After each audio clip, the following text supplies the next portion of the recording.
बोलिए बंदी छोड़ सतगुरु साहिब कबीर की जय। संत समाज की जय। भक्त जनों की जय। साहिब बंदगी, साहिब बंदगी, साहिब बंदगी। सतगुरु कबीर बीजक साखी प्रकरण साखी 304। ऐ मर जीवा अमृत पीवा, क्यों धस मरस पतार। गुरु की दया साधु की संगत, निकर आओ यही द्वार।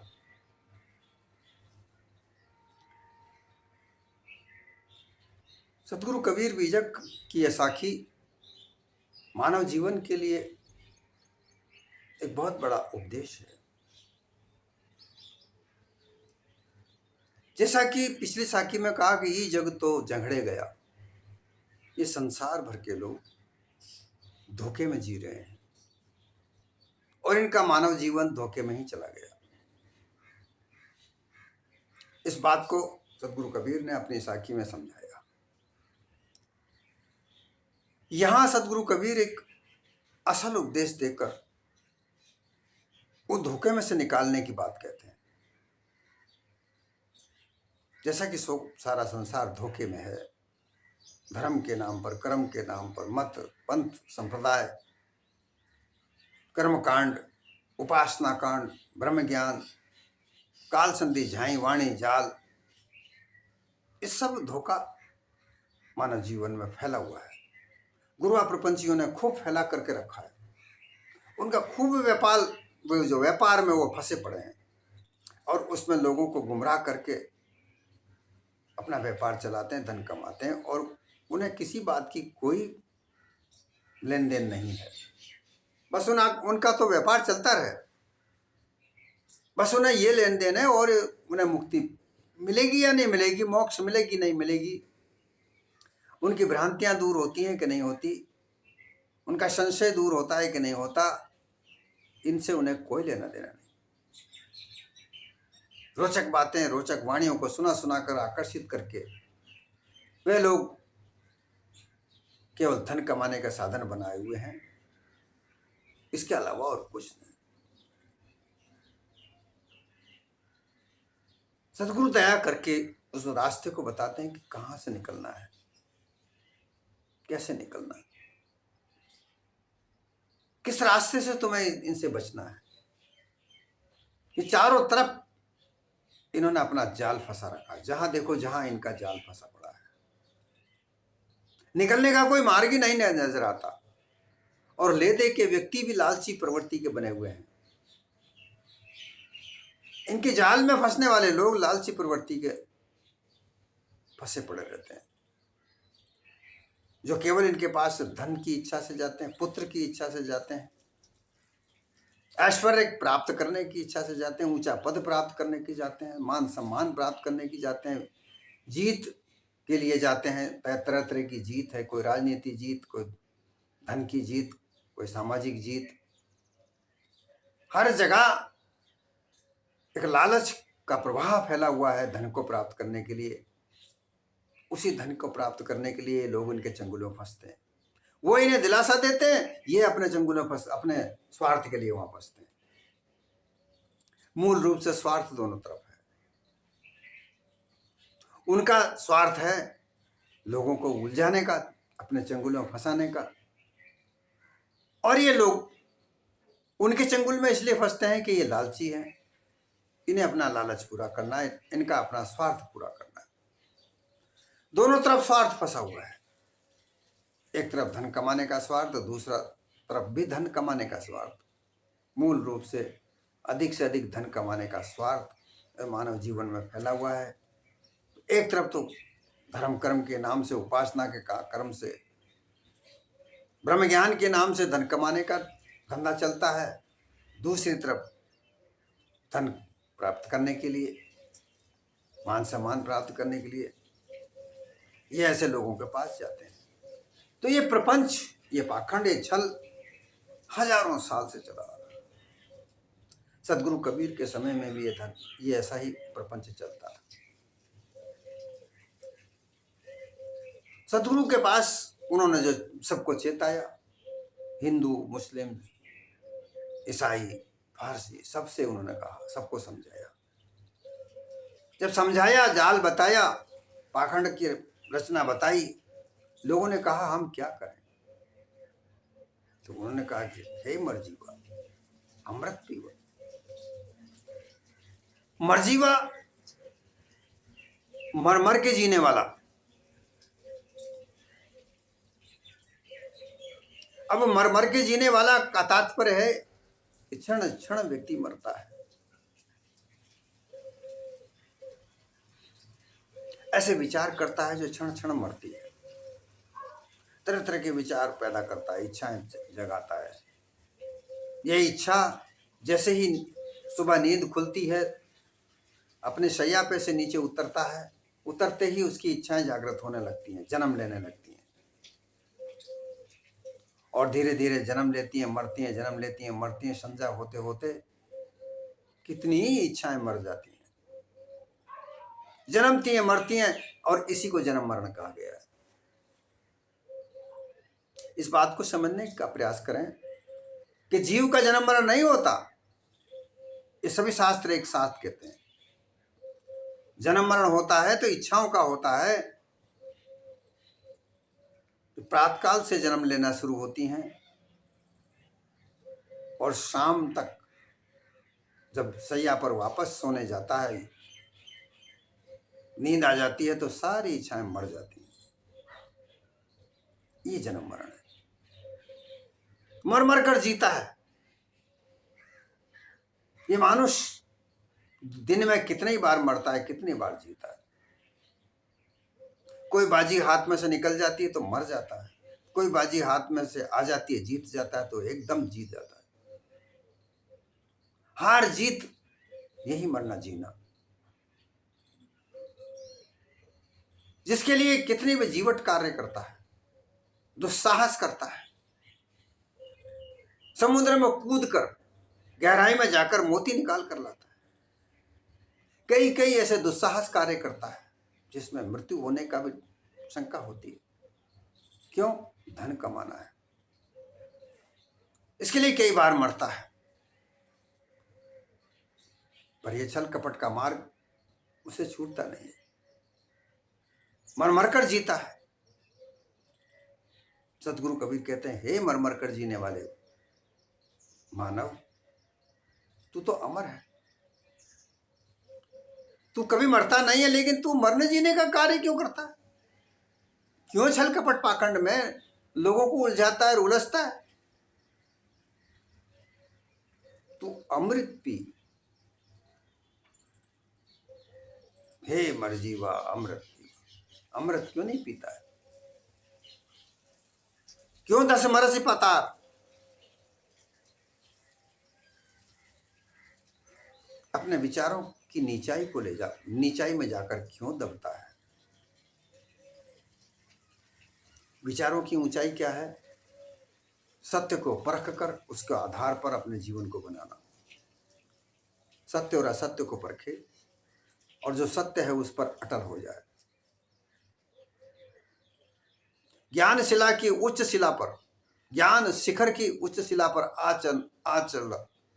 अचल जमावे, सोई सतगुरुमय भावे। ज्ञान शिखर की उच्च शिला पर आसन अचल जमावे,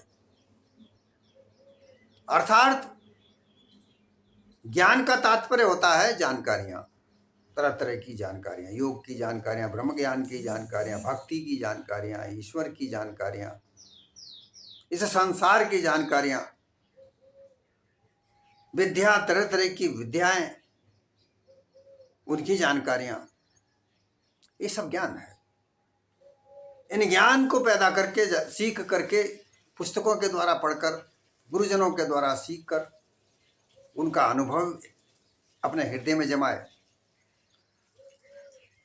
अब उसका इतना भंडार भरे कि शिखर के स्वरूप में हो जाए, विद्वान विद्यावान हो जाए।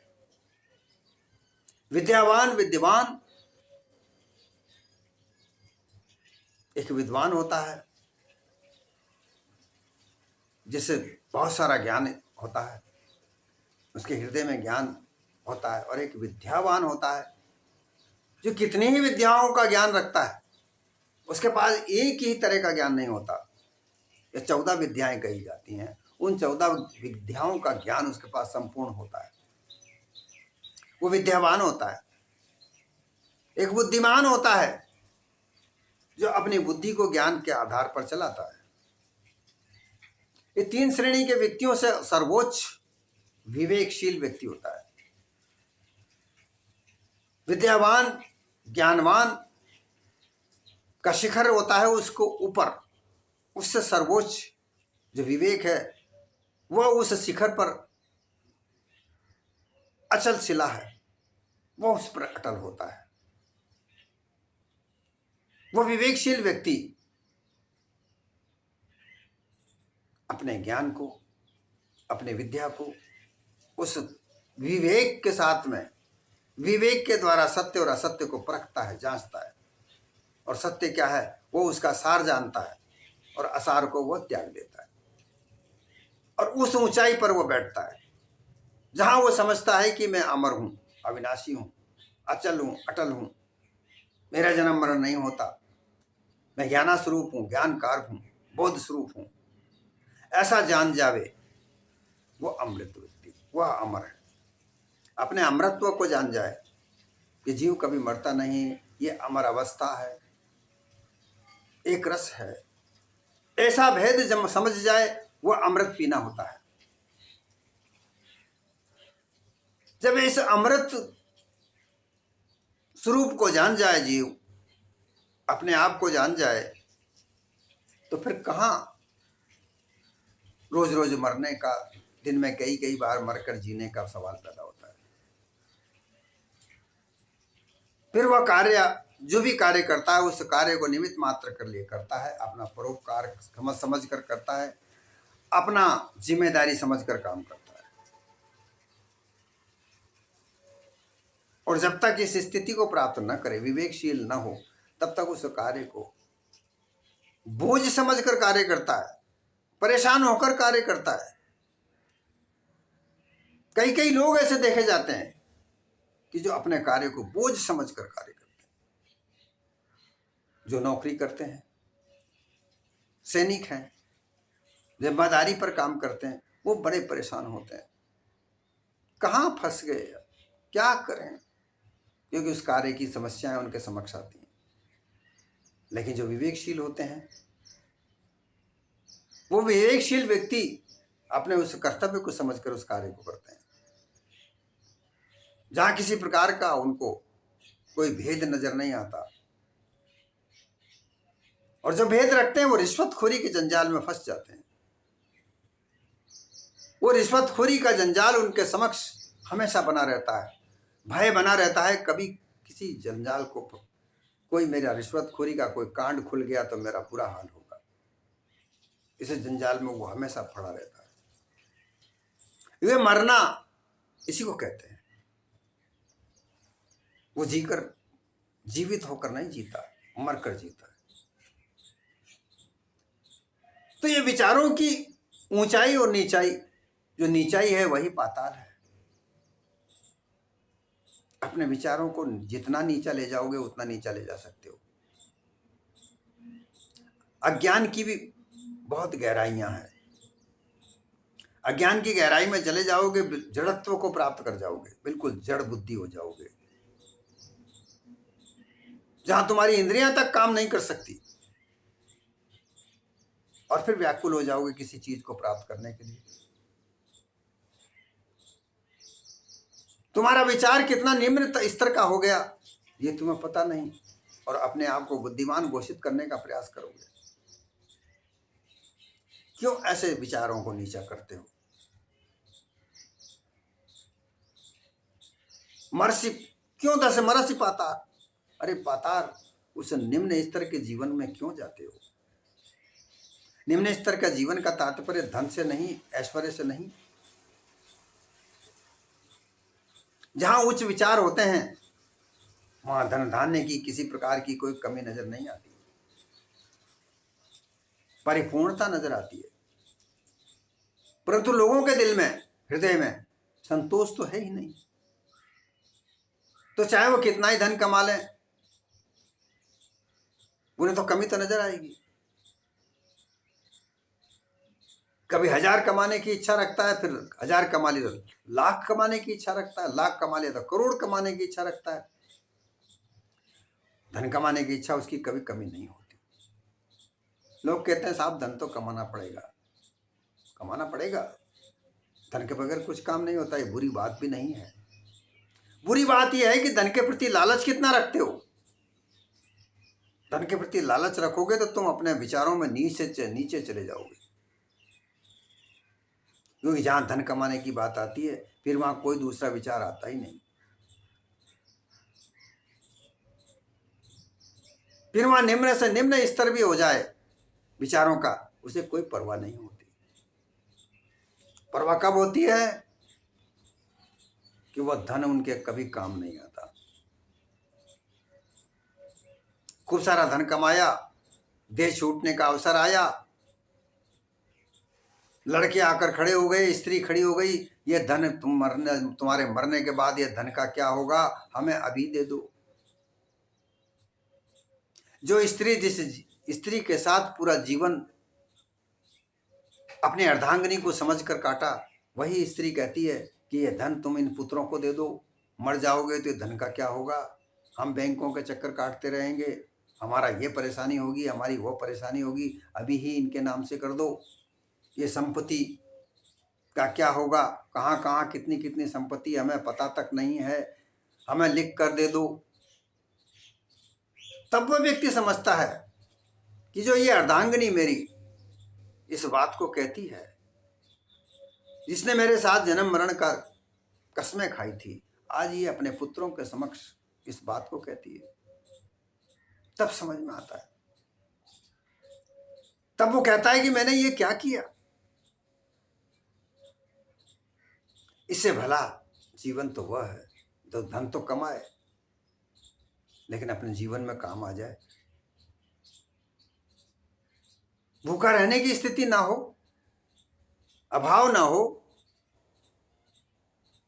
अब अभाव के लिए तुम अगर तरह तरह की वस्तुओं का, नित्य नई वस्तुओं को खरीदने की बात करोगे तो ये अभाव तो कभी पूरा नहीं हो सकता। सारे संसार के साधनों को तुम नहीं खरीद सकते। तुम तुम्हारे जीवन में कार खरीदनी है तो उस कार को खरीदने के लिए तुम तुम्हारी हैसियत के अनुसार कार खरीद लो भाई, काम ही तो चलाना है कार का। लेकिन यहां पर क्या है, मानव जीवन में आज देखा देखी की बात है, एक दूसरे का स्तर को देखकर अपने स्तर को भी उतना ऊंचा उठाने का प्रयास करते हैं। जबकि महापुरुषों ने सबसे पहले कहा, देख पराई चूपड़ी मत ललचावे जीव, रूखी सूखी खाए के ठंडा पानी पियो। दूसरों के स्तर को देखकर कभी ऊंचा नहीं देखना चाहिए।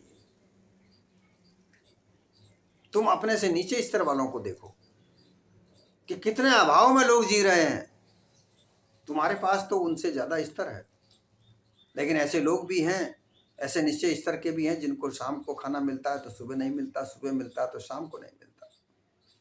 तुमको तो दोनों टाइम का समय का खाना मिल जाता है, कपड़े मिल जाते हैं पहनने के लिए, मकान है रहने के लिए, परंतु इस जीवन में, मानव जीवन में कितने लोग ऐसे हैं जिनके पास में घर का मकान नहीं। इस स्तर को देखते हुए तुम अपने आप को उस स्तर से ऊंचा समझो। जो तुमसे ऊंचे स्तर वाले हैं उनको मत देखो। अलग अलग स्तर हो सकते हैं। अब तुम उनको देखकर उनकी बराबरी करने का प्रयास करोगे, इतनी सामर्थ्यता तो तुम में है नहीं, तो फिर तुम गलत रास्ते पर जाओगे। छल कपट पाखंड घूसखोरी, अपने काम के प्रति नेक नीति नहीं अपनाकर झूठ पाखंड चलाओगे, क्योंकि ज्यादा धन कमाना है। ये सब निम्न स्तर की बातें हैं। पाताल का तात्पर्य यहां यही है कि अपने विचारों को नीचे से नीचा कर देना, और वो किसके लिए? केवल धन कमाने के लिए, जो तुम्हारे किसी काम का नहीं आएगा। धन रोटी कपड़ा मकान के लिए साधन है, और वो रोटी कपड़ा मकान जिस भी स्तर पर तुम्हें मिल जाए वहीं पर संतोष धारण करो। अगर तुम संतोष धारण नहीं करते हो तो वो धन कितना भी हो जाए तुम संतुष्ट नहीं हो पाओगे। कई प्रकार के धन बताए गए हैं, तन धन गज धन बाज धन और रतन धन खान, जब आवे संतोष धन सब धन दूर समान।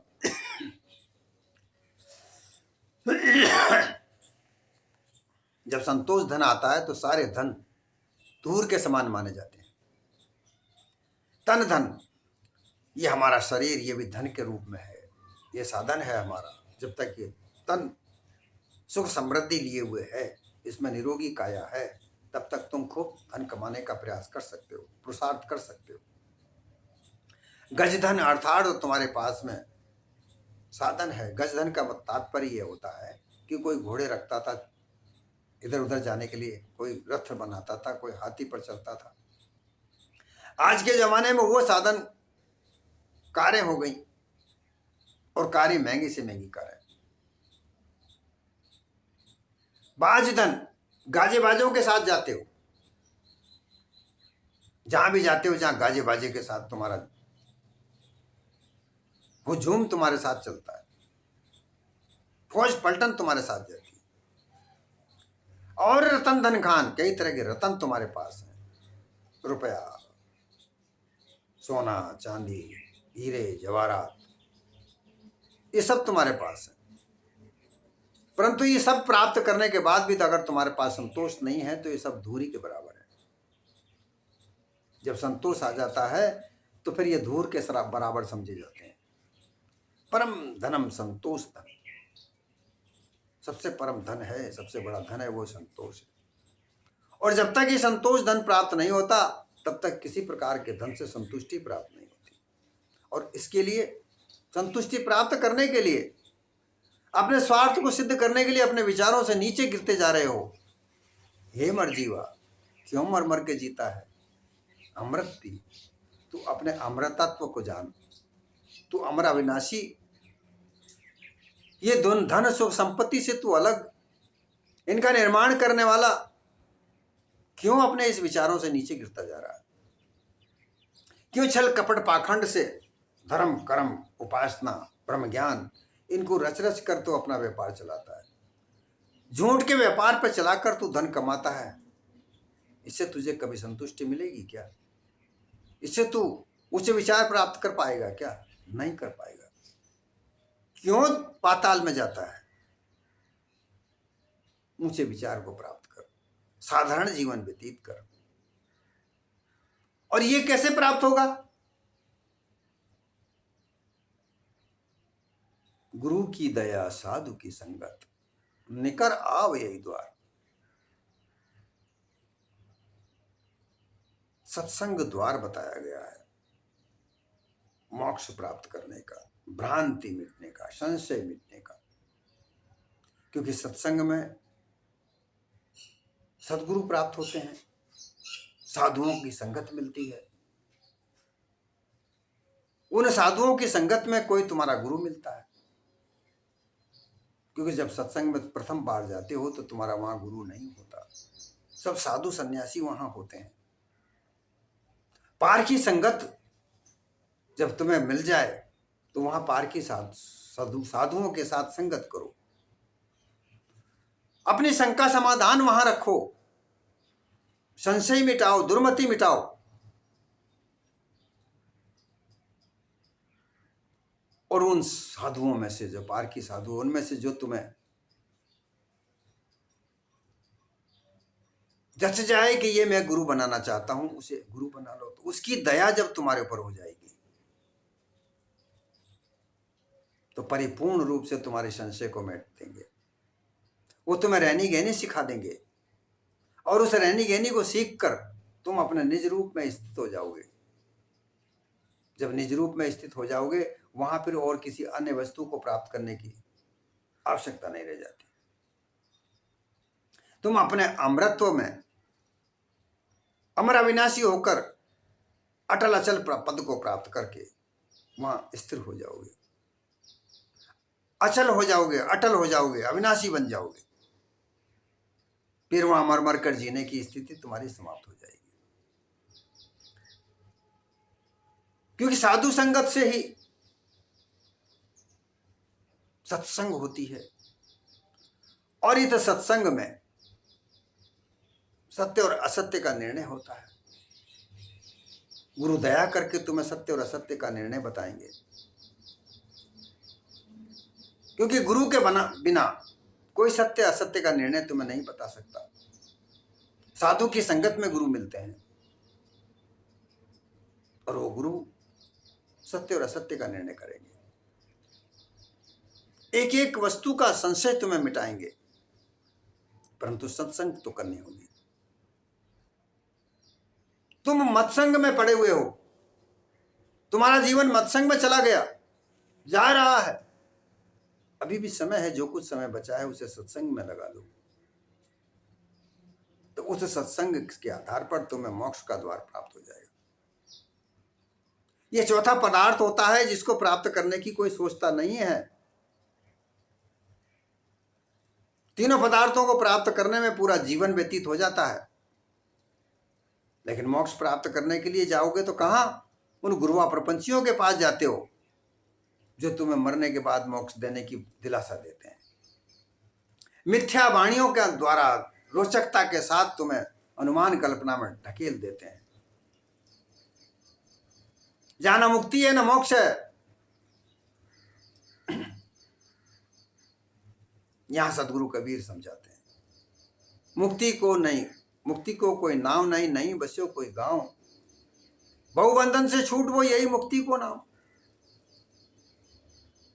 विभिन्न प्रकार के बंधनों में बंधे हुए तुम अपने आप को दिन रात मरना जीने के चक्कर में फंसे पड़े हो, आवागमन के चक्कर में फंसे पड़े हो। आवागमन का चक्रव्यूह ये मन जाने कहां कहां भागता है।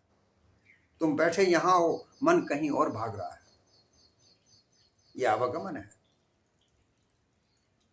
नहीं, तुम्हारा तो आवागमन है ही नहीं। तुम तो अपनी इस देह में रह करके भी तुम एक जगह स्थिर हो, और जो भी कार्य ये देह करती है इंद्रियों के बल पर करती है। इंद्रियां चलती हैं तुम्हारे जीव के, तुम्हारे अपने सत्ता से चलती है। अगर तुम नहीं हो तो ये देह कार्य नहीं कर सकती। तुम देह में हो तो जीवित हो, और अगर तुम इस देह में नहीं हो तो मृतक हो। मृतक अमृत, मृतक अमृतक, अमृतक। अमृतक का तात्पर्य है कि जो मृत नहीं है, और मृतक का समय है कि जो मर गया है। तो ये देह कब मरती है? जब इसमें से जीव निकल जाता है।